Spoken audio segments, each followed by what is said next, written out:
अगर आप हिंसा में शामिल हैं और पुलिस वेरिफिकेशन आपका होता है, उसमें ये बात आती है कि आपने हिंसा की है तो आपको सेना में तो नौकरी नहीं मिलेगी। लेकिन इस योजना का उद्देश्य सेना में युवा शक्ति को बढ़ावा देना भी है। साथ ही यह भी जोर दे दिया गया है इस प्रेस कॉन्फ्रेंस में कि अग्निवीरों को मिलने वाली सुविधाएं मौजूदा वेतन और भत्तों से ज्यादा होंगी। संयुक्त प्रेस कॉन्फ्रेंस में एक बात और साफ साफ कह दी गई कि अग्निपथ योजना वापस बिल्कुल नहीं होगी।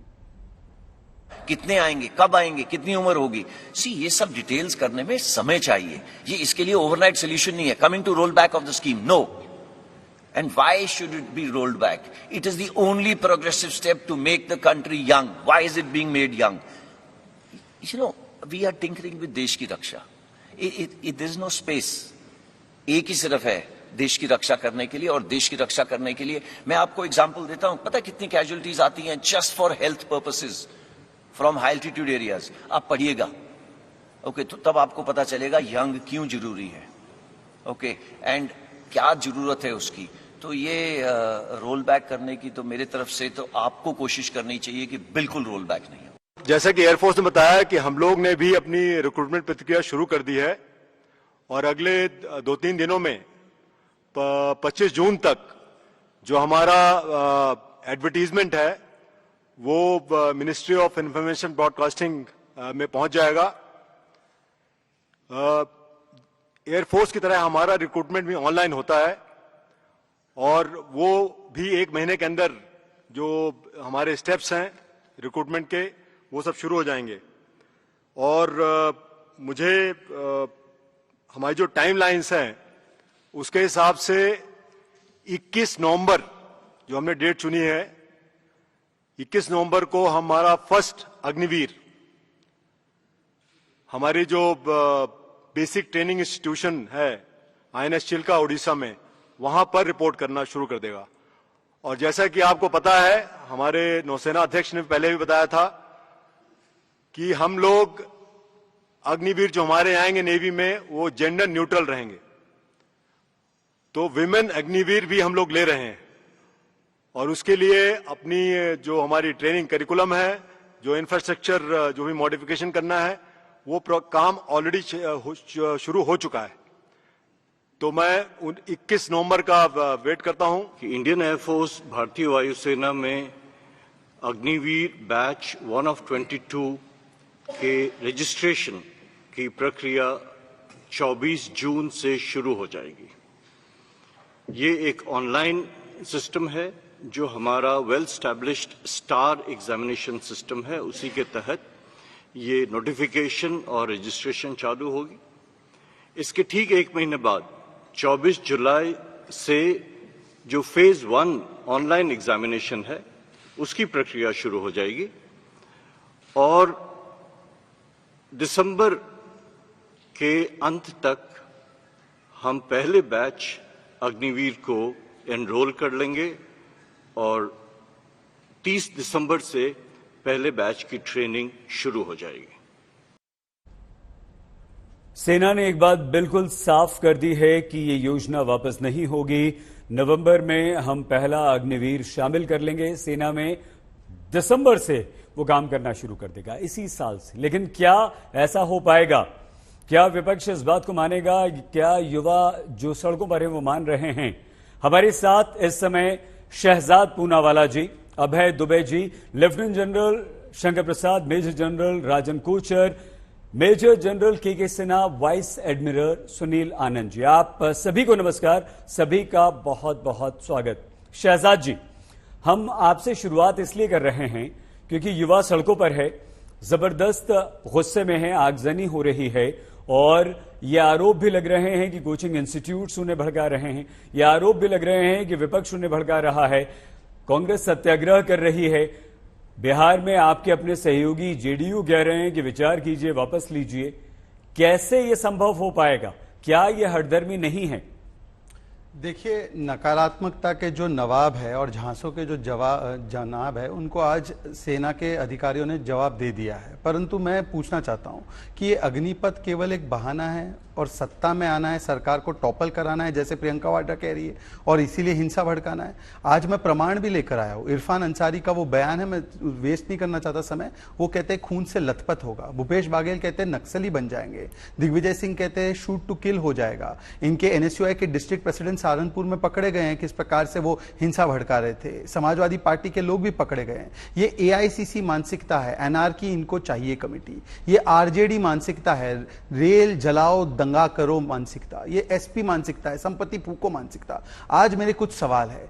10 वर्षों तक हमने देखा यूपीए की सरकार थी, इतने वर्षों में जो चर्चा चल रही थी, 1989 से इस रिफॉर्म की चर्चा चल रही है। 1977 में टीएन रायना कमीशन बैठी थी, कारगिल रिव्यू कमेटी थी, शेखटकर कमेटी, ये सारी चीजों को इग्नोर किया गया। ओआरओपी को 42 साल तक इग्नोर किया गया, नेशनल वॉर मेमोरियल को 50 वर्षों तक इग्नोर किया गया, मॉडर्नाइजेशन ऑफ वेपन्स को नहीं किया गया, रफाल को नहीं लाया गया। किस प्रकार से हमने देखा कि 1.86 लाख बुलेट प्रूफ जैकेट चाहिए थे हमारे सेना के जवानों को, वो तक नहीं दिया गया। और आज जब ये सारे काम सेना के आदेश पर किए जा रहे हैं तो उसमें रोड़ा अटकाने का काम किया जा रहा है। मैं इनसे पूछना चाहता हूं, 65 में भी तो कमीशन हुई थी, इमरजेंसी कमीशन हुई थी और 5 वर्ष की हुई थी, और उस समय पर लमसम भी नहीं दिया गया। आज तो लमसम भी दे रहे हैं, 25% तो सीधे आर्मी में जाएंगे, बाकी 75% के बारे में, चाहे वो मिनिस्ट्री ऑफ डिफेंस हो, चाहे वो मिनिस्ट्री ऑफ हाउसिंग हो, मिनिस्ट्री ऑफ पेट्रोलियम हो, मिनिस्ट्री ऑफ होम अफेयर्स हो, सीएपीएफ हो जिसमें एसएसबी है, आईटीबीपी है, पीएसएफ है, सारी स्टेट की पुलिस फोर्सेस है, वहां पर उनको मौका दिया जा रहा है, आरक्षण दिया जा रहा है, कई जगहों पर प्राथमिकता दी जा रही है। तो आज वो उनसे कह रहे कि नक्सली बन जाएंगे। मैं इनसे पूछना चाहता हूं, क्या भूपेश बाघेल के इस बयान से वो इत्तेफाक रखते हैं कि भारत की सेना की ट्रेनिंग लिया हुआ व्यक्ति जो ऐसा एक व्यक्ति बनेगा, एक ऐसा आदर्श नागरिक बनेगा, वो नक्सली बन जाएगा? और जब प्रियंका वाड्रा कहती है, उनका स्टेटमेंट है कि टॉपल करा दो सरकार, तो ये पूरी की पूरी हिंसा जो कराई जा रही है वो केवल और केवल सत्ता में आने के लिए। और ये तो वो लोग हैं जिन्होंने आर्मी चीफ को सड़क का गुंडा कहा है, जिन्होंने सर्जिकल स्ट्राइक पर सबूत मांगे, जिन्होंने पुलवामा का दोष भारत पर डाला है, बालाकोट एयर स्ट्राइक पर सवाल उठाए। आज इनसे अपेक्षा की जा रही है कि ये सेना के हित में बोलेंगे। ये दरअसल सेना के मनोबल को तोड़ने के लिए प्रयास कर रहे हैं। शहजाद जी, आपने सीधे सीधे कांग्रेस पर, आरजेडी पर, समाजवादी पर आरोप लगा दिया कि ये लोग नहीं चाहते और ये सिर्फ सत्ता में आने का इनका बहाना है। अभय दुबे जी, अभय जी, अब तो सेना ये कह चुकी है कि भाई भर्ती होगी, अग्निपथ योजना किसी भी सूरत में वापस नहीं होगी, और वो लोग भी, वो युवा भी जो हिंसा में शामिल हैं, उन्हें भी नौकरी नहीं मिलेगी, पुलिस वेरिफिकेशन जरूरी है।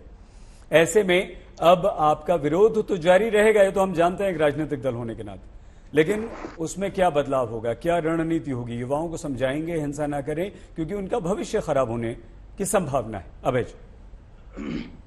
शहीद अंसारी सेना मानकर सेना के कई वरिष्ठ अधिकारी, कई पूर्व अधिकारी टेलीविजन डिबेट पर कई दिनों से मेरे साथ हैं। उनका कहना है कि सरकार का आदेश हमेशा सेना के सराखों पर होता है, क्योंकि आदेश उनका हुआ है कि वो सराखों पर। मैं आज सेना के वक्तव्य पर तो कोई बात नहीं करना चाहता, मगर देश का सर्वोच्च बलिदान देने वाले सीडीएस विपिन रावत जी की बात का उल्लेख जरूर करना चाहता हूं और समूचे देश के लिए एक बड़ा खुलासा करना चाहता हूं। सीडीएस विपिन रावत साहब ने एक सर्कुलर उनके विभाग ने जारी किया था 29 अक्टूबर 2020 को।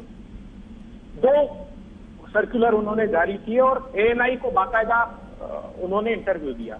उन्होंने कहा कि जब हम हमारे ऑफिसर रैंक के नीचे सैनिकों की भर्ती करते हैं तो उनके जो शुरू का सेवा का काल है वो द्रास में, तवांग में, गुरेज में, सिक्किम में ऐसी कठिन परिस्थितियों में गुजर जाता है। जब उस कठिन परिस्थितियों से परिवार से दूर रहकर जब वापस आते हैं तो हम उनको बाध्य कर देते हैं रिटायर होने के लिए।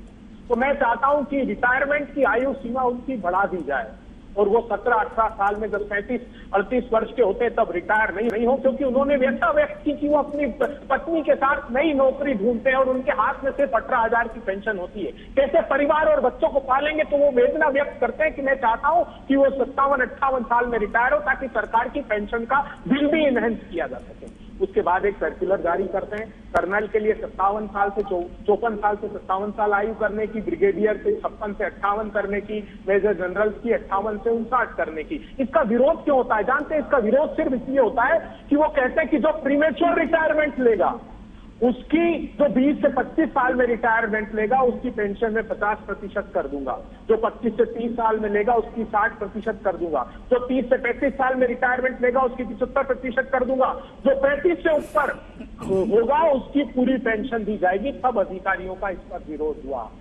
दूसरी बड़ी बात मैं करता हूं, हमारे पास एक सबसे ताजा उदाहरण है, मैं सुन रहा हूं कई दिनों से, भारतीय जनता पार्टी के प्रवक्ता अमेरिका का उदाहरण दे रहे हैं, इजराइल का उदाहरण दे रहे हैं, रशिया का दे रहे हैं, साउथ कोरिया का दे रहे हैं। हाल ही में जो लेटेस्ट स्टडी हुई है वो हुई है रशिया और यूक्रेन वॉर पर। एक लाइन पढ़कर उस जनरल की मैं बताता हूं क्या स्टडी की है। poor maintenance of equipment and use of young inexperienced troops that together have culminated in a collapse of frontline Russian moral। वो कहते हैं जो रशियन मॉरल कोलैप्स हुआ वो बगैर तैयारी के जो कॉन्फ्लिक्ट मॉडल उनका है, जब वो जबरदस्ती 12 महीने के लिए भर्ती करते हैं उनको अगर आगे लगा दिया, मतलब अनुभवहीन अगर अभय जी समाप्त कीजिए। तो वो सबसे बुरा।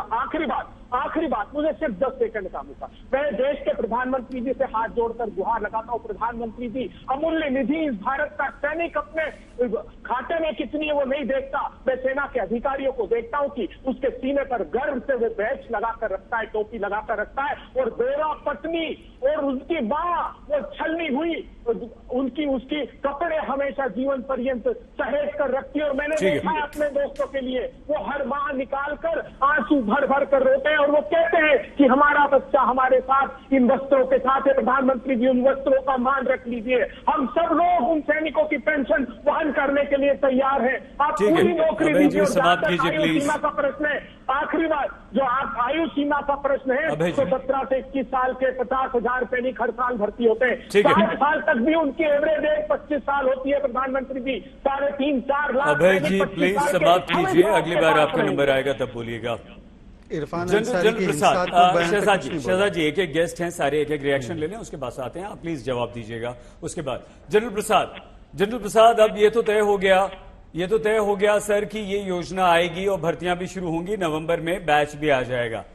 आपको क्या लगता है सर कि अब अग्नि पथ योजना है जो उसके तहत भर्ती होना शुरू हो जाएगी, इससे जो एक रेजिमेंट सिस्टम है हमारा उस पर क्या असर पड़ेगा, और जो सेना का अभी तक एक स्ट्रक्चर चला आ रहा है सर जनरल प्रसाद, उस पर कोई असर पड़ेगा या वैसे ही सब कुछ चलता रहेगा? देखिए इस स्कीम की ये तो बात शुरू में हम कह दें कि ये स्कीम तो अब सक्सेसफुल होगी, इसमें आर्मी सारे वही एक्शन लेगी जिससे स्कीम किसी तरह से फेल ना हो। This scheme is going to be a success, it is not going to be a failure. दूसरी बात, इस स्कीम के अंदर 3 चीजें शामिल हैं। एक तो सरकार, एक वो व्यक्ति जो कि इसमें हिस्सा लेगा यानी कि अग्निवीर जवान जो आ रहा है, और तीसरा आर्मी। अब तीनों को अलग अलग देखिए सरकार ने जस्ट 3-4-5 दिन पहले जब यह स्कीम अनाउंस की तो इसमें बहुत सारे डाउट थे। मैं तो कहूंगा आज की जो प्रेस कॉन्फ्रेंस हुई है उसके बाद भी डाउट है। अभी आपने जो इंटरव्यू दिखाई 3 सर्विस ऑफिसर्स की, उसमें भी डाउट खड़े हो गए। मेरा मानना यह है कि दिस स्कीम को एक दफा से पूरा देखकर इसका एक गवर्नमेंट नोटिफिकेशन इशू होना चाहिए जिससे सरकार की पोजीशन क्लियर हो जाए। अभी नेवी के अफसर साहब ने कहा कि वो नेवी में विमेन अदर रैंक्स भी लेंगे, क्या ये आर्मी में भी लेंगे विमेन अदर रैंक्स, क्या ये एयरफोर्स में भी विमेन अदर रैंक लेंगे, ये क्लियर नहीं हुआ। ये डाउट मेरे मन में अभी 10-5 मिनट पहले खड़ा हो गया। मुझे ये समझ में नहीं आ रहा कि जो 10% नहीं लेंगे वो कहाँ जाएंगे, वो सीआरपीएफ में जाएंगे, वो बीएसएफ में जाएंगे, वो एसपीजी में जाएंगे, वो एनएसजी में जाएंगे, वो किस्म किस्म की जगहों में जाएंगे। हर जगह 10% की रिजर्वेशन है। वहाँ रिजर्वेशन में जब ये जाएंगे तो वहाँ पर क्या इनको फुल सर्विस मिलेगी, क्या इनको वहाँ पे पूरी पेंशनेबल सर्विस तक ये करेंगे? अगर एक व्यक्ति 21, 22, 23 साल की सर्विस में आर्मी से अग्निवीर बन के चला जाता है और बीएसएफ में जाता है तो बीएसएफ में वो 58 तक सर्विस करेगा, वहाँ उसके बाद उसको पेंशन मिलेगी क्या? तो क्या ये मैं देखना चाह रहा हूं कि इसकी मैथमेटिक्स कोई वर्क करके देखे। मैंने की नहीं है, लेकिन देखने में लगता है कि जो सरकार का ओरिजिनल मुद्दा था जिससे कि फौज में यंग लोग आए, जॉब्स क्रिएशन हो और पेंशन के ऊपर खर्चा बच जाए, तो तीनों चीजों में अगर आप देखें तो फौज का खर्चा तो बच गया क्योंकि आपने फौज की पेंशन तो बंद कर दी थे लोगों की, लेकिन क्या सरकार की पेंशन में फर्क आया कुछ? अगर वो यहाँ पेंशन लेके नहीं जा रहा और किसी और संस्था में जाके सरकारी नौकरी करता है तो क्या उसको वहाँ पेंशन मिलेगी? आपने ये भी कहा अभी कुछ देर पहले इसी प्रेस कॉन्फ्रेंस में इनको मेडिकल एड मिलेगी। क्या मेडिकल एड पूरी जिंदगी भर मिलेगी कि केवल उसी समय मिलेगी जो ये 4 साल रहेंगे? इसी तरह से इंश्योरेंस, कई एक चीज है। तो डाउट बहुत है अभी गवर्नमेंट की तरफ से, एटलीस्ट मुझे तो है, जितना मैं सुन रहा हूँ, मीडिया के जरिए सुन रहा हूँ। एक गवर्नमेंट नोटिफिकेशन पूरा डिटेल में निकल आए, उसके बाद सफा हो जाएगा कि क्या पोजीशन है। दूसरी बात रही है जवानों की जो अग्निवीर में आना चाहते हैं। बिल्कुल सही जवाब है, सही डिसीजन है गवर्नमेंट का कि जिस व्यक्ति को इसमें पकड़ा गया, जहां इसने पत्थरबाजी की है, वो कभी भी फौज में नहीं लिया जाएगा। Police verification is most important, I completely endorse it.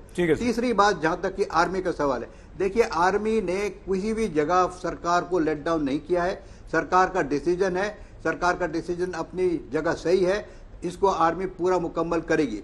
जहां तक कि कमांडिंग ऑफिसर्स जो कि रियली आर्मी के जो ऑन द ग्राउंड डिलीवर करते हैं, वो इस चीज को भी सक्सेसफुल करेंगे, चाहे उनको कुछ परेशानियां उठानी पड़े।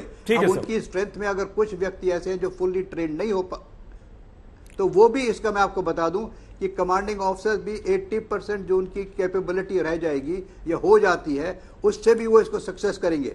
लेकिन उस पर आर्मी का क्या इफेक्ट पड़ेगा वो आप जरा और डिटेल में सुनने की कोशिश करें तो मैं बता सकता हूं। सर नेक्स्ट राउंड में आते हैं और उसके बाद फिर आप प्लीज वो बताइएगा, लेकिन बहुत सारे डाउट्स यहां पर आपने उठा दिए, क्रिएट कर दिए। शहजाद जी आप प्लीज लिख लीजिएगा, एक एक रिएक्शन के बाद आपको वो जवाब देने। अभय जी की बात का जवाब भी आप देना चाह रहे थे। मेजर जनरल के सिन्हा, जनरल सिन्हा, आपको लगता है कि एक कोई पायलट प्रोजेक्ट होता उसके बाद ये शुरू किया जाता, या अब नवंबर से अगर अग्निवीर आने शुरू हो जाएंगे, अग्निपथ योजना लागू हो जाएगी, तो जो ट्रेनिंग पीरियड होगा उससे आप सेटिस्फाइड हैं सर? देखिए साइड से जो सेना के जो आज के दिन जिनके पास दायित्व है, वो बार बार आकर के कह रहे हैं कि ये एक फॉरवर्ड लुकिंग ये चीज है और ये आज का चलाया हुआ नहीं है। वो 89 की बात कर रहे हैं, 1989 से। और कारगिल वॉर मैंने खुद लड़ा है। कारगिल वॉर में कारगिल कमेटी के अंदर में हमारी बहुत सारी रिकमेंडेशन थी, क्योंकि हम लोगों ने बहुत सारे अटैक डाले और वो चीज़ों को मैं देख रहा हूँ, उनको एड्रेस किया गया है।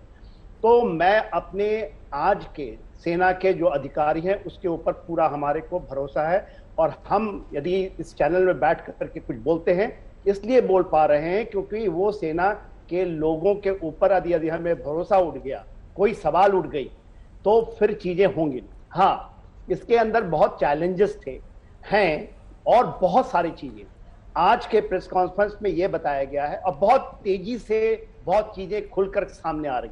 अच्छा होता जैसे हमारे सीनियर बता रहे थे जनरल शंकर प्रसाद कि ये चीज सारा सॉर्ट आउट हो के आता, मगर देखिए कोई भी जो चीजें होती हैं, रिफॉर्म्स होते हैं, ट्रांसपोर्टिंग रिफॉर्म्स होते हैं, उसको एक डायनेमिक होना बहुत जरूरी है। जिसकी भी जो संख्या, तो बहुत सारी चीज वो रेस्ट होते जाएंगे। जैसे एक चीज आया था कि क्या जो पहले जिन्होंने अपने कुछ टेस्ट पास किए हैं, क्या उनको कोई प्रेफरेंस मिलेगा, उसमें क्लियरिटी है कि नहीं मिलेगा। सेना ने उसका जवाब दिया है। उन्होंने ये भी मांगा है कि प्लीज हमें 4.5 साल का समय दें, जितने भी चीज है हम उसको सॉल्व करेंगे, हाँ नहा की जगह। और सेना का अपना एक आज की चैलेंजेस हैं और ये चैलेंजेस को यदि हम बैठ करके डिबेट के थ्रू, हाँ उनको एक फीडबैक मिल रहा है। ये फीडबैक का बहुत बड़ा हिस्सा है जो आप हम सब और कोई भी या पक्ष विपक्ष, क्योंकि यदि वो सवाल उठा रहे हैं, कोई भी, चाहे दुबे जी सवाल उठा रहे हैं, मैं तो उसका स्वागत करता हूं, क्योंकि यदि इन चीजें नहीं आएंगी तो इसमें रिफाइनमेंट नहीं आएगा और भी हीटेड डिस्कशन हो सकता है।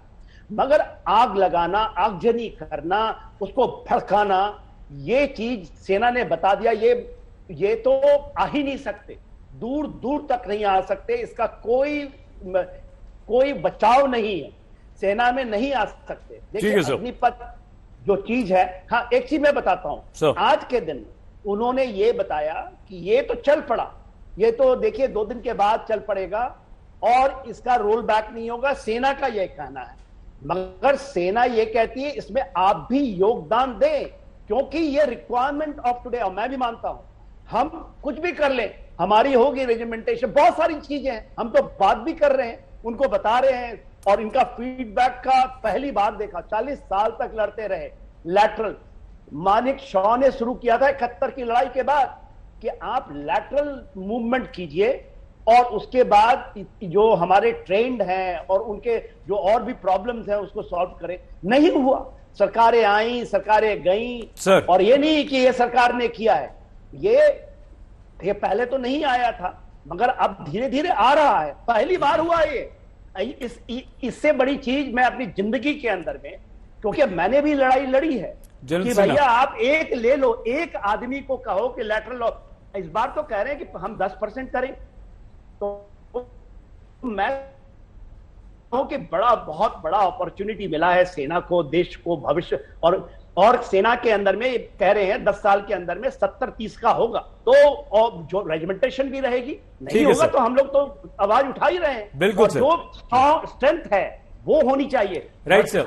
हमारे वर्दीधारियों को जो जिनके पास आज दायित्व है उनके ऊपर जरा भी डाउट, एक इंच की डाउट नहीं करनी चाहिए, मेरा ये रिक्वेस्ट। नहीं जनरल सिन्हा, उस पर तो किसी को कोई शक नहीं है सर।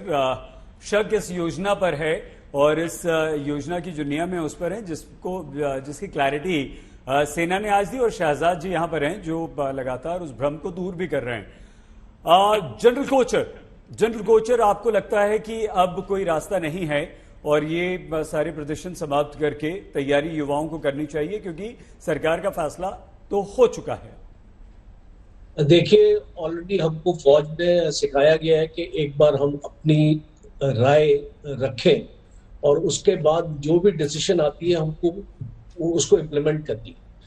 तो अभी इस चीज में कोई शक नहीं है कि ये स्कीम लागू होगी, पर मैं आपका आंसर 2 पार्ट्स में देना चाहूँ। पहला पार्ट ये है कि ये स्कीम में और बदलाव लाने की जरूरत है और कौन से एरियाज में बदलाव लाना चाहिए।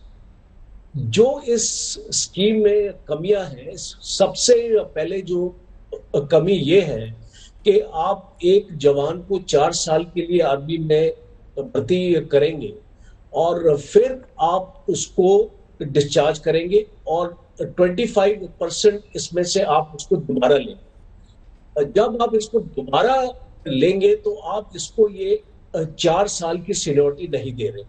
तो इसका ये 4 साल जो इसने देश की सेवा की है, आप इसको क्यों नहीं इंक्लूड करते उसकी सर्विस जी? पहला पॉइंट। दूसरा है कि हम बोल रहे हैं कि फौज की उम्र कम हो जाएगी, जो 32 साल की एवरेज है उसको हम 26 साल में ले आएंगे। मेरे पास एक मैथमेटिकल मॉडल है जो पूरा इवेलुएट किया है कि 15 साल के बाद फौज की क्या स्थिति रहेगी। 15 साल के बाद फौज में 75% टेम्परेरी अग्निवीर होंगे और 25% परमानेंट अग्निवीर होंगे। तो क्या हमारे कमांडिंग ऑफिसर्स को और हमारे कमांडर्स को एक्सेप्टेबल है कि फौज की जितनी भी मैक्सिमम तादाद है वो इन बच्चों की हो और हमको एक्सपीरियंस की कमी रहे? और ये पॉइंट मैं इसलिए रिफोर्स कर रहा हूं कि अगर आप परमवीर चक्र देखें तो 21 परमवीर चक्र जिनको मिले थे उनकी उम्र 30 साल से ज्यादा थी। तो हमको एक मिश्रण चाहिए जिसमें एक्सपीरियंस का एटलीस्ट हमको 60% चाहिए और हमको 40% हमको यंग चाहिए। तो ये बैलेंस फौज में लाना पड़ेगा। इस स्कीम को हम जैसे आगे लेके जाते हैं 4 साल के बाद इसको रिव्यू करना पड़ेगा और हमको ये इंश्योर करना पड़ेगा कि हम पूरे बच्चे ना रख लें, हमारे पास एक्सपीरियंस्ड लोग भी होने चाहिए। और तीसरा है कि हम जब इनकी बात करते हैं कि CAPF में हम इनको 10% देंगे, आपकी जानकारी के लिए CAPF में ऑलरेडी 50% से ज्यादा रिजर्वेशन है। तो क्या सुप्रीम कोर्ट को परमिट करेगा कि आप 50% से ज्यादा रिजर्वेशन चले? और अगर कोई कोर्ट में चला जाएगा तो आप उसको कैसे निगेट करेंगे? ये फिर सब जुडिस हो जाएगा मामला, सर लीगल में चला जाएगा सर ठीक है। और चौथा है कि आपकी जो मॉडर्नाइजेशन के लिए आपको पैसा चाहिए, आज की डेट में जो हमारा पेंशन बिल है वो 60% एमओडी में जो 5 लाख सिविलियंस है वो पेंशन ले रहे हैं, और फौज का जो शेयर है वो खाली 40% है। ये मैं गवर्नमेंट से पूछना चाहता हूं कि अगर आपको फौज के लिए मॉडर्नाइजेशन के लिए पैसा चाहिए था और पेंशन को निकालने का ही आपके पास जरिया था, तो आपने ये एमओडी के सिविलियंस को क्यों नहीं टच किया? आपने इनकी स्ट्रेंथ क्यों नहीं कम करते आप? बिकॉज अगर आप इनकी स्ट्रेंथ कम करेंगे तो ऑटोमेटिकली आपके पास पैसा मिलेगा मॉडर्नाइजेशन के लिए। तो ये इंपॉर्टेंट मुद्दे हैं, मैं आपके चैनल में रेस करना चाहता हूं सर। और जब तक इनका जवाब सेटिस्फैक्टरी नहीं मिलेगा, और जल्द साहब ने सही बताया कि आप जो भी इनकी रिजर्वेशन करते उनका बिल इस लोकसभा में और राज्यसभा में पारित होना चाहिए, उसकी प्रॉपर लेजिस्लेशन होनी चाहिए। ऐसा नहीं होना चाहिए कि आज आपने बोल दिया और ये जो दंगा हो रहा है आपने उसको रोक दिया, और फिर 4 साल के बाद आप अपने इस वर्ड के ऊपर कायम ना पाए जाए। ठीक है, इसीलिए हम चाहेंगे कि इसकी लेजिस्लेशन होना बहुत जरूरी। ठीक है सर। जनरल कोचर शहजाद जी, आपने जनरल कोचर और जनरल प्रसाद की दोनों की आपत्तियां लिख ली होंगी, दर्ज कर ली होंगी, हम देख रहे थे, आप नोट कर रहे हैं, क्योंकि बहुत जरूरी है और उनके जवाब आने चाहिए, क्योंकि सेना के 2 बहुत बड़े अधिकारी, 2 रिटायर्ड जनरल आज बैठकर यहां से बात कर रहे हैं। लेकिन एक और नौसेना के बहुत बड़े अधिकारी vice admiral retired Sunil Anand ji हमारे साथ हैं।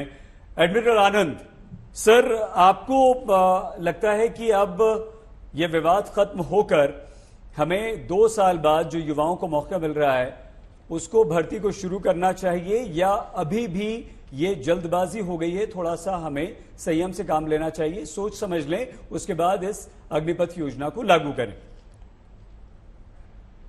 ये जो स्कीम अग्निपथ अभी भी लॉन्च हुई है, ये मेरे ख्याल से this is the game changer.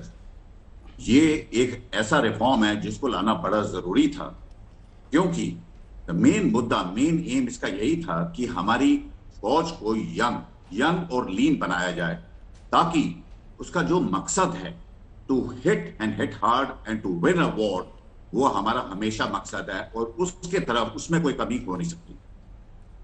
रही बात आपने जो पहले एक प्रश्न पूछा था रिगार्डिंग रेजिमेंटेशन और ट्रेनिंग क्या सफिशिएंट, बिल्कुल वो इसमें क्योंकि आप ही के साथ ही सर सवाल उठा रहे हैं ये बहुत ज्यादा ना। हाँ, मैं नेवी की तरफ से ऐसा जवाब दूंगा कि मेरे ख्याल से अग्निवीर के थ्रू, जो अग्निपथ के थीम के थ्रू जो नेवी को ट्रेनिंग दी जाएगी इनको, उसमें कोई भी फर्क नहीं पड़ेगा, क्योंकि आज की तारीख में जो हम लोग सेलर को रिक्रूट करते हैं, जो जवान को रिक्रूट करते हैं, उसको हम एक ट्रेनिंग देते हैं, 22 हफ्ते की ट्रेनिंग देते हैं शुरुआत में, और 2 हफ्ते की हम उसको समुद्री ट्रेनिंग देते हैं। हमने उसको खाली थोड़ा सा कम किया है और उसको हम ले आए हैं 16 हफ्ते की ट्रेनिंग और 2 हफ्ते की समुद्री ट्रेनिंग, मतलब ओनली 4 हफ्ता हमने कम किया।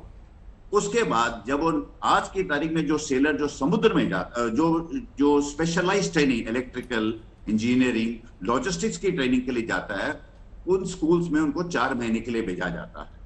हम उसमें भी 1 आधा महीना की कटौती कर रहे हैं ताकि वो इसमें बिल्कुल ठीक हो जाए, और उसके बाद ये सेलर आपको जहाज में एंड तक अवेलेबल है जब तक उसकी सर्विस है। हेंस इसीलिए इस नेवी के लिहाज से कोई भी प्रॉब्लम नहीं है, and he will be fully trained as the sailors are being trained today. Sir एक मैं आपसे यहाँ एक और सवाल पूछना चाहता हूं। आप इसे गेम चेंजर बता रहे हैं अग्निपथ योजना को, तो एक सैनिक होने के नाते आप इसका जो विरोध देख रहे हैं, और जो वो विरोध सर जो है एडमिरल आनंद, वो बहुत खतरनाक है। इस तरह की आगजनी, ट्रेनों को आग लगा देना, युवाओं को गुस्से में सड़कों पर निकलते हुए देखना, ये चीजें डराती हैं। इसको आप कैसे देखते हैं सर?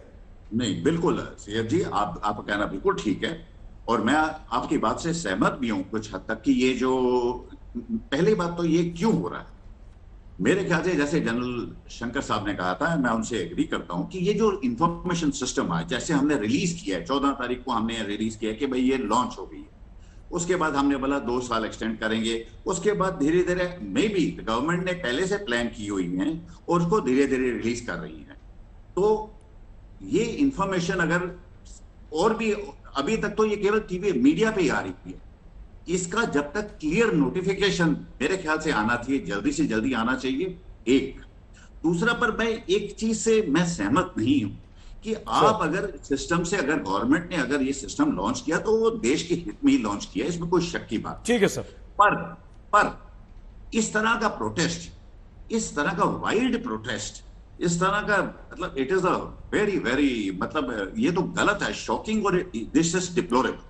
इस तरह के आप अपना पॉइंट प्रोजेक्ट करो, लेकिन ये तरीका गलत है। बिल्कुल सर, हम दोबारा आपके पास आएंगे सेकंड राउंड में। आप सभी सेना के हमारे पुराने जनरल सैनिकों से हम और समझना चाहेंगे इसे, लेकिन शहजाद जी अब तो ये तय है कि ये स्कीम आ रही है, तीनों सेनाओं ने कह दिया है, सरकार इसे वापस नहीं ले रही है, लेकिन ये सेना के बहुत बड़े बड़े जनरल्स यहां पर बैठे हुए हैं, इनकी तमाम आपत्तियों पर आप क्या कहेंगे? और आप क्या इस बात से सहमत हैं कि एक कॉम्बिनेशन, एक मिश्रण होना चाहिए एक्सपीरियंस का और यूथ का? देखिए, मैं शुरुआत करना चाहता हूं। पहले तो जो हमारे चारों रक्षा विशेषज्ञ हैं, 3 जनरल्स और वाइस एडमिरल, इन्होंने देश के लिए जो सेवा दी है, तो मैं उसका विनम्रतापूर्वक नमन करता हूं। और मैं उनसे कहना चाहता हूं कि अगर आपको याद होगा, जब राजनाथ सिंह जी ने, रक्षा मंत्री जी ने इस पॉलिसी का ऐलान किया था, तब उन्होंने पहले दिन कहा था कि आज हम इसको ऐलान कर रहे हैं, परंतु हर कुछ समय में इसमें हम लोग अलग अलग अनाउंसमेंट्स करते रहेंगे। इसका मतलब ये है कि कोई भी पॉलिसी को डायनामिक रखना है। आज भी हमारे सेना के वरिष्ठ अधिकारियों ने बातें रखी हैं, नोटिफिकेशन से और भी चीजें क्लियर हो जाएंगी। कोचर जी ने एक बात की, कोचर जी को शायद याद होगा 1978 में, अगर उनको याद हो, हमारे सीपॉइज की जो रेशियो थी वो 78% के आसपास थी, आज वो 40% हो चुकी है। तो इस बैलेंस को बनाना है कि युवा भी हो और अनुभवी भी हमारे लोग हो। और ये कोई आज की चर्चा नहीं है, ये तो बहुत वर्षों से चल रही आ रही चर्चा है, जिसके बारे में मैंने जिक्र किया, कारगिल रिव्यू कमेटी हो, रायना कमेटी हो, या उससे भी पहले जो चर्चा हो रही थी। पर मुझे एक बात की बड़ी खुशी हुई, देखिए एक बात, इस बात की खुशी हुई कि कल तक जिनको सड़क का गुंडा कहते थे, स्वर्गीय हमारे देश के प्रथम सीडीएस को आज जनरल बिपिन रावत जी को कोट कर रही है कांग्रेस पार्टी। मैं तो बड़ा प्रसन्न हूं कि चलिए देर आए पर कम से कम समझ में तो आया उनको। परंतु मैं उनसे पूछना चाहता हूं, जनरल रावत जी ने ही कहा था कि आर्मी को कोई एम्प्लॉयमेंट गारंटी स्कीम ना समझा जाए, उनके ही शब्द हैं, उन्हीं के स्पीच में है, और वो भी इस पूरी प्रक्रिया में पूरी तरह से शामिल थे, क्योंकि कोई कल की पॉलिसी नहीं है, ये वर्षों से बन रही पॉलिसी है। मनीष तिवारी जी भी जो सांसद है और वरिष्ठ सांसद है, हमारे विचार उनसे अलग हो, परंतु मनीष तिवारी जी ने भी ये बात रखी है कि वर्षों से इसको ठीक करना, डाइवर्सिफिकेशन लाना, आर्म फोर्सेज में जो रेशियो है यूथ का उसको लाना, ये जरूरी है। परंतु जो मेन मुद्दा है, देखिए यहां पर जो भी बैठे लोग हैं, कोई पत्थर तो नहीं उठा रहा है, कोई आग तो नहीं लगा रहा है ट्रेन में। ये कह रहे हैं एक पॉलिसी आपको पसंद आए ठीक है, अगर ना पसंद आए उस पर विरोध कर सकते हैं, चर्चा कर सकते हैं, उसको सुधार सकते हैं। परंतु मैंने 3 बयान पढ़े, इरफान अंसारी का बयान की लथपथ होगा, दूसरा कांग्रेस पार्टी के कार्यकर्ता गिरफ्तार हुए हैं, और प्रियंका वाड्रा और भूपेश बाघेल का बयान कि हमें सत्ता के लिए टॉपल करना है सरकार को, और भूपेश बाघेल नहीं, उनके भी व्यू का सम्मान है, आपके अपने उनके भी मैं उसका भी जवाब दे रहा हूं, मैं उसका भी जवाब दे रहा हूं। भूपेश बाघेल जी ने कहा है कि नक्सली बन जाएंगे। मैं चाहता हूं कि इधर उधर की वॉट अबाउटरी ना किए बगैर आज हम लोग कम से कम एक मत ये इस बात पर हो जाए कि हिंसा किसी भी प्रकार से जायज नहीं है। और इरफान अंसारी पर क्या कार्रवाई, जहां तक वरुण गांधी की, वरुण गांधी बहुत वर्षों से बहुत सारी चीजों पे अपनी राय रखते हैं। अगर वरुण गांधी की राय को माना जा रहा है तो उसी तर्ज पे कांग्रेस पार्टी के लोग मनीष तिवारी जी की भी राय को माने। तो इस प्रकार से तो नहीं हो सकता, अलग अलग लोगों की अलग अलग राय हो सकती है, लोकतंत्र है। परंतु मैं एक सवाल पूछ रहा हूं कि एक मत हम सब पैनलिस्ट है कि हिंसा तरीका नहीं है। अब इरफान अंसारी विधायक है सर, झारखंड के बड़े मंत्री है, वो कह रहे हैं लथपथ हो जाएगा, इस पर क्या कार्रवाई करेगी कांग्रेस पार्टी? और भूपेश बाघेल कहते हैं नक्सली बनेंगे। मुझे बताइए 30-30 वर्ष में आज भी हमारे लोग रिटायर होते हैं, पूछ लीजिए इनसे, कौन सा नक्सली बना है हमारे आर्मी का व्यक्ति? ठीक, ये किस प्रकार का अपमान है? हो गई शहजाद जी बात पूरी। अभय जी आप शहजाद जी की बात का जरूर जवाब दीजिएगा। इरफान अंसारी, भूपेश बघेल के विरुद्ध आप क्या कार्रवाई करते हैं, वो इनको आप जवाब दीजिए। लेकिन अब क्योंकि अभय जी, क्योंकि ये स्कीम तो आएगी, सरकार साफ कर चुकी है। आज वापस लेने की बात भी खत्म हो गई है और अब तो नवंबर में बैच भी आ जाएगा। दिसंबर से सेना में शामिल भी अग्निवीर हो जाएंगे। समय बहुत कम है, सेना ने अपनी प्रक्रिया शुरू कर दी है। विरोध आपका सत्याग्रह जंतर मंतर दिल्ली पर चल रहा है, वैसे ही चलेगा। लेकिन जो युवा हैं, एक पर भी केस हो गया, 718 पर बिहार में हो गया और दूसरे राज्यों में केसेस हो गए, उनकी नौकरी तो गई, उन्हें तो नौकरी नहीं मिलेगी। अभय जी, उन युवाओं को कांग्रेस पार्टी कैसे समझाएगी? देखिए, हमने उन सभी युवाओं से आग्रह किया है, शीर्षक में सोनिया गांधी जी हो, राहुल गांधी जी हो या आज जंतर मंतर पर, हमने कहा है कि हिंसा कोई प्रशस्त मार्ग नहीं है। मगर सही थी, ये परिस्थितियां क्यों उत्पन्न हुई? रातों रात नहीं हुई। याद कीजिए, मोदी सरकार ने जब शपथ ली तो आते ही जो सारी राजनीतिक दलों ने भूमि के उचित मुआवजा कानून किसानों का बनाया था, उसको एक के बाद एक 3 अध्यादेश से कुचलने की कोशिश की। समूचा प्रतिपक्ष सड़कों पर आया, इन्होंने राहुल गांधी के लिए अपमानजनक शब्दों का प्रयोग किया कि भड़का रहे राहुल गांधी। उसके बाद नोटबंदी हुई, कतारों में लगकर लोग मर गए। गलत तरीके से जीएसटी इंप्लीमेंट किया, 60 लाख एमएसएमई परमानेंट रूप से बंद हो गए। कृषि के क्रूर 3 काले कानून लाए, किसान सड़कों पर आए तो बोले ये तो खालिस्तानी है, ये तो देश में आग लगाना चाहते हैं, ये किसानों के राह में कील और कांटे। सुन लीजिए ना, आज भी मैं कहता हूं आपको, विश्व का कोई ऐसा देश नहीं है, अमेरिका से उठाकर देख लीजिए, Goldwater Nichols defence recognition act लेकर आए थे तो 4 साल तक मीडिया ने, एकेडमिशियंस ने, डिफेंस एडवाइजर्स ने और पॉलिटिकल लोगों ने डिबेट किया। इस पर कोई डिबेट हुआ? हम कह रहे हैं पार्लियामेंट्री कमेटी बनाइए डिफेंस एडवाइजर्स के साथ। आज जितने रक्षा के विशेषज्ञ, रोज एक सुझाव, शहजाद जी नहीं बोल लेने दीजिए प्लीज। सही, आखिरी बात कह रहा हूं, बहुत अच्छी कोचर साहब ने बात कही है, उसी पर मैं आखिरी खुलासा करता हूं। 24,62,000 रिटायर्ड लोग हैं पेंशनर, जिसमें आर्म फोर्सेस के 19 लाख हैं और जो सिविलियन मिनिस्ट्री ऑफ डिफेंस में काम कर रहे हैं वो 5,62,000। 5,62,000 लोगों को 87,000 करोड़ रुपए पेंशन का बिल है और 1 लाख करोड़ रुपए 19,000 लोगों को है।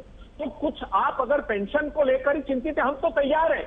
देश का प्रत्येक नागरिक अपने सैनिकों को जो पेंशन सरकार तय कर दे, जैसा सर्वोच्च शहादत देने वाले सीडीएस बिपिन रावत साहब ने कहा था कि मात्र 18,000 रुपए देते और 58 साल कर दीजिए। मैं आज भी कोचर साहब की बात से सहमत हूं कि आप अगर एवरेज आप निकाल कर देखेंगे तो अगले 7 साल तक 3.5, 4, 5 लाख नए सैनिक 25 साल से ज्यादा के नहीं होंगे और ये जीवन पर्यंत रहेंगे। तो जो आप 40-60 का रेशो है, 40% यूथ होगा हमारी। सवाल जो शहजाद जी एक सेकंड प्लीज, ये सारी बातें ठीक है। अभय जी समाप्त कीजिए, अभय जी समाप्त कीजिए, हम सब शिरोधार्य ठीक है, करेंगे। बहुत अच्छी बात है। लेकिन एक प्रश्न है, इसका उत्तर कभी हम किसी और चर्चा में आपसे ले लेंगे, बात करेंगे। इतना सब कुछ होने के बाद भी अगर सरकार हठधर्मी करती है तो जो चुनाव परिणाम आते हैं वो आपके पक्ष में नहीं आ रहे हैं। अभय जी, इस बारे में कभी चर्चा करेंगे क्योंकि कार्यक्रम समाप्ति की ओर है और 4 हमारे साथ सेना के वरिष्ठ अधिकारी बैठे हुए हैं। जनरल प्रसाद सर दमन का आधार नहीं बनता। ठीक है जनरल प्रसाद, आप हिंसा का खंडन करते हैं, उन्होंने इरफान अंसारी का खंडन भी नहीं किया है। ऐसी क्या वोट बैंक की मजबूरी है? नहीं जवाब दिया, मतलब वोट बैंक की ऐसी मजबूरी? ठीक है जनरल प्रसाद एक थोड़ा सा हटकर हम आप चारों से एक सवाल पूछना चाहते हैं। यहाँ पर देखिए, ये दोनों राजनेता हैं, शहजाद जी, अभय जी, ये अपनी तरह से बातें करते हैं, अपने तर्क देते हैं, इन दोनों के पास बहुत सारे डेटा हैं सर, लेकिन वो सेना, आप लोग और आपके सैनिक एकदम अनुशासित माने जाते हैं सर। आप लोग हमें सिविलियंस कहते हैं, मतलब आप लोगों का दर्जा हमसे थोड़ा सा ज्यादा है, ऊंचा है सैनिकों का। अब ये जो युवा आज आप देख रहे हैं पत्थर बरसाते हुए, आग लगाते हुए सड़कों पर निकल जा रहे हैं, इतना गुस्सा इनके अंदर है जनरल प्रसाद। ये चारों से आपसे यही सवाल है सर कि ये गुस्सा क्या है? ये खुद इन्हें लगता है कि हमारे साथ धोखा हो गया वो है, या आपको लगता है कि इनको भड़काया गया है? मेरे हिसाब से इनको केवल भड़काया गया है। जरूरी है कि इसके पीछे कोई साजिश है, कोई एक्शन है, कोई पॉलिटिकल पार्टी होगी, मैं नहीं कह सकता, लेकिन इस तरह से पूरे देश में रेल जलाना नहीं हो सकता जब तक कि कोई प्लान्ड एक्टिविटी ना हो। मेरा एक और पॉइंट है इसमें, अगर आप 1 सेकंड का टाइम दें, अगर पूरी नोटिफिकेशन शुरू में पहले दिन निकल आती तो शायद इतना पथराव नहीं होता, लोगों को इतना अपॉर्चुनिटी नहीं मिलती। लेकिन हाँ, फिर भी लोग जो ऑपोजिशन के हैं वो कुछ ना कुछ तो इसमें निकाल के और दंगाबाजी करते हैं, उनको तो ये करना ही करना है। तो मैं मानता हूं कि जितना भी पथराव हुआ, जितना भी डिसिप्लिन हुआ, सर समय थोड़ा सा कम है जी, किसी तरह से मोटिवेटेड है ये लोगों को। Very very sorry to interrupt you बता सर। दिया, और क्या समय बताएं, बता दिया हमने। वो बहुत थोड़ा हमें जल्दी से हम समाप्ति की तरफ बढ़ रहे हैं। जनरल सिन्हा, आपको क्या लगता है सर? देखिए, ये तो जो हो रहा है ये पूरा का पूरा भड़काया हुआ है, और इसके पीछे क्या तथ्य है, क्या उसके पीछे लोग हैं, वो तो देश में आ जाएगा और हमको सब दिख रहा है। बात आज उसकी है जो एक सेकंड में मैं बताना चाहूंगा। देखिए, हमारे को सेना के जो आज के लोग रिस्पॉन्सिबल हैं उनके साथ खड़ा, यदि वो कहते हैं कि ये गेम चेंजर है तो गेम चेंजर है। ठीक है सर। यदि आप दूसरी बात देखिए, हम लोगों ने जल्दी से प्लीज दिखा दिया। एक सेकंड और लूंगा।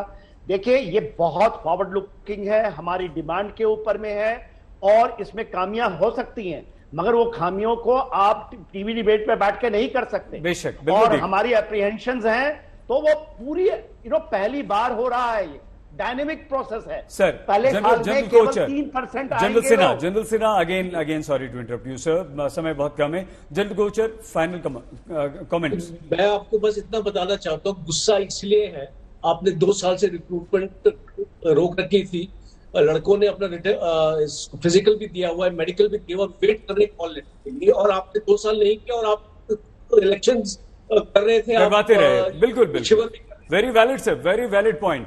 सेकंड पॉइंट है गुस्से का कि आपकी स्कीम वेल थॉट आउट नहीं थी, अब तक कहूंगा सर। ठीक है सर, और इसीलिए बार बार आपको राइट सर नोटेड। कोई ना कोई अनाउंसमेंट करने की पड़ रही है। अगर आप इसको वेल थॉट आउट पहले से ही सोचते, एक कॉम्प्रिहेंसिव स्कीम में लेके आते, तो ये प्रॉब्लम देखने को नहीं मिलती। Admiral Anand sir. First of all मैं ये कहना चाहूंगा कि यही, अगर मैं मानूं कि ये कि सभी के सभी ये फौज ज्वाइन करना चाहते हैं और यही दंगे फसाद कर रहे हैं, गुंडाबाजी कर रहे हैं, how can you expect such kind of people to arm the Indian forces? Next to impossible. ये प्रोटेस्ट करने का तरीका नहीं है, और ये बिल्कुल गलत है, ये भड़काया गया, नो डाउट। और ये विक्टिम बनेंगे, ये भड़काने वाले कोई और हैं, ये विक्टिम बन जाएंगे उन लोगों। ठीक है। सेकंड थिंग इज आज एक point I would like to say कि आज जैसे कितनी क्लेरिफिकेशंस 3-4 आ रही हैं, इस देखो एक सिस्टम है, एकदम तुरंत नहीं कि भाई स्विच ऑन किया तो पंखा ऑन हो गया, ऐसा नहीं है। धीरे धीरे शायद और खामियां भी निकली। बिल्कुल सर समय यहाँ समाप्त हो गया है।